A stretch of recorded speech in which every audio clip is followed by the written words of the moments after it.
All of the following are concepts that are covered in Dr. Sharon Molin's novel, Survival of the Sickest, a book that focuses on the evolutionary benefits of diseases. Hemochromatosis is a genetic disorder that results in an ineffective mechanism for regulating the amount of iron in the body, resulting in abnormally high levels of iron. One may think, how could this possibly be beneficial, especially since it is known that bacteria thrives on iron? The answer lies in the fact that the disorder lowers the iron concentration within macrophages. If there is very little iron in the macrophages when bacteria attacks an organism's immune system, then bacteria cannot sufficiently multiply and replicate due to lack of nutrition. The way bubonic plague and tuberculosis attacks the immune system is by utilizing the function of macrophages. Therefore, cystic fibrosis, which provides an advantage against tuberculosis, and hemochromatosis were passed on as patients with these diseases survived infection. Therefore, hemochromatosis was naturally selected because, although it eventually kills patients in their middle ages from too much iron in the bloodstream, people affected with diseases early on in life would survive, which made it a desirable trait that increases fitness.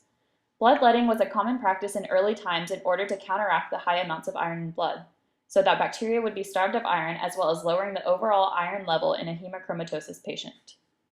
For a long time, scientists assumed that massive climate change occurred over hundreds of thousands of years. However, recently we learned that it can happen over mere decades. Like during the Younger Dryas, individuals that were able to survive the cold were most fit during these periods. Humans with brown fat and animals with adaptations to the cold were naturally selected. Such animals include wood frogs, which can be frozen solid in the cold and then thawed and healthy again once the temperatures rose. These advantages may explain why diabetes still exists today. It was naturally selected because individuals with diabetes were able to survive the cold better than those without the disorder. This is because a high sugar concentration in the bloodstream, which occurs due to diabetics' inability to use insulin to convert glucose into glycogen, acts as an antifreeze and prevents dangerous ice crystals from accumulating and damaging cells and capillaries. In addition, a lack of water in the bloodstream prevents ice from forming, which occurs in diabetics as they pass increased amount of water out of their bodies in the form of urine. Chapter 3 focuses on the effects of sunlight on certain skin color and race in relation to genetics. Sunlight is an intrinsic necessity for life. It provides vitamin D to the body, which enables healthy growth of bones in children and allows healthy bones to be maintained into adulthood. A lack of sufficient vitamin D in children may lead to rickets disease and diseases like osteoporosis, arthritis, and psoriasis in adults.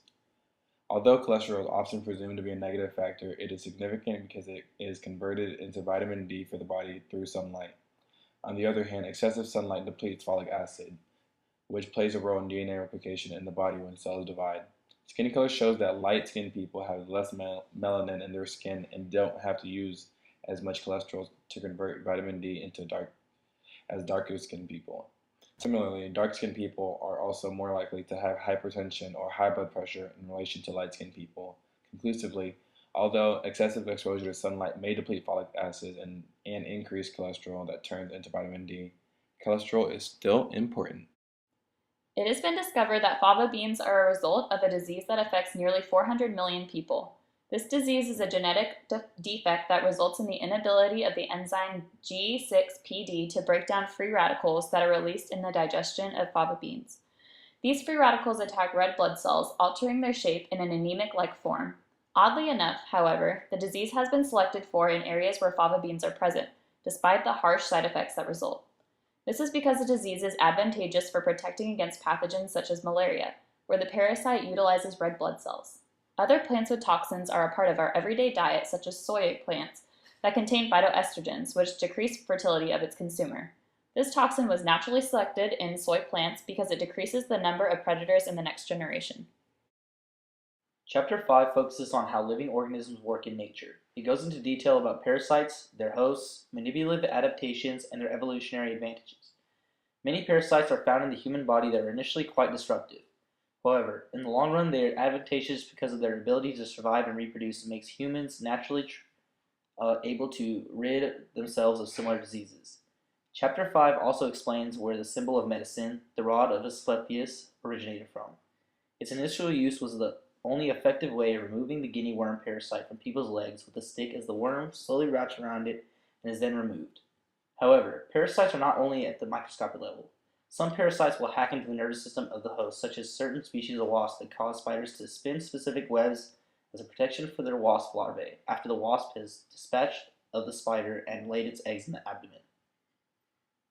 The first vaccine created was used to treat smallpox, a discovery that was made by Edward Jenner by observing that people who had cowpox were immune to smallpox. In our body, there is a specific antibody for every possible antigen. However, our body contains less than 30,000 genes. Also, only about 3% of our DNA actually codes for building cells. Therefore, in order to build all these antibody genes must be able to change. The answer can be found in our non-coding DNA. Typically, people attribute change to replication errors, but this is not true. Because of the efficiency of our body's replication, evolution would occur at an extremely slow rate if mutations were due to errors only.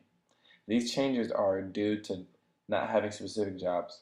One example of this can be found in non-coding DNA known as jumping genes, which can be triggered to replicate and paste a gene into a different location on the genome, causing new gene expression. It has been proposed that these jumping genes are integral to early brain development, which would explain the uniqueness of each person's brain. The chapter begins with the upsetting fact that about a third of American children are overweight or obese. Studies show that the nutrition the mother obtains while pregnant could affect the metabolism of the baby.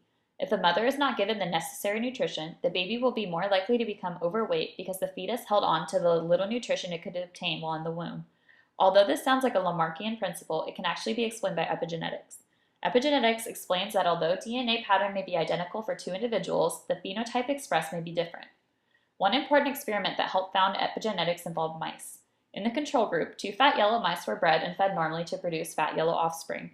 In the experimental group, 2 fat yellow mice that were given better nutrition and vitamins produced skinny brown pups. The explanation for this lies in the fact that DNA can be methylated to turn a gene off, like a switch. Conversely, the removal of a methyl group can turn a gene on. We now know that these markers can be passed down. Surprisingly, the conditions a grandmother is exposed to during pregnancy can affect her fetus's eggs, the grandchild. This can be harmful if the grandmother was a smoker. The grandchild is more likely to have asthma. So now we know that markers can be passed down from a mother or grandmother, but studies also show that a father can also affect the child's epigenetic traits. Now, after the completion of the Human Genome Project, efforts are being made to map the human epigenome. Progeria is a sad disease in which a person ages prematurely. The reason we age has to do with telomeres. As cells divide and divide, they age and eventually wear out, with the exception of stem cells. The reason cancer cells are immortal is because they lack telomeres. They are able to pass by the Hayflick limit, which is hypothetically supposed to check for errors in cell division. Later in the chapter, the aquatic ape theory and the savanna theory are compared. The aquatic ape theory proposes that human ancestors were adapted to a wet climate, which is supported by the ease of birthing in water. The savanna theory proposes that human ancestors were adapted to a dry land climate, which is supported by bipedalism, the fact that humans walk around with 2 feet. In conclusion, Pohl has found optimism in diseases, finding that diseases are in fact catalysts for evolution.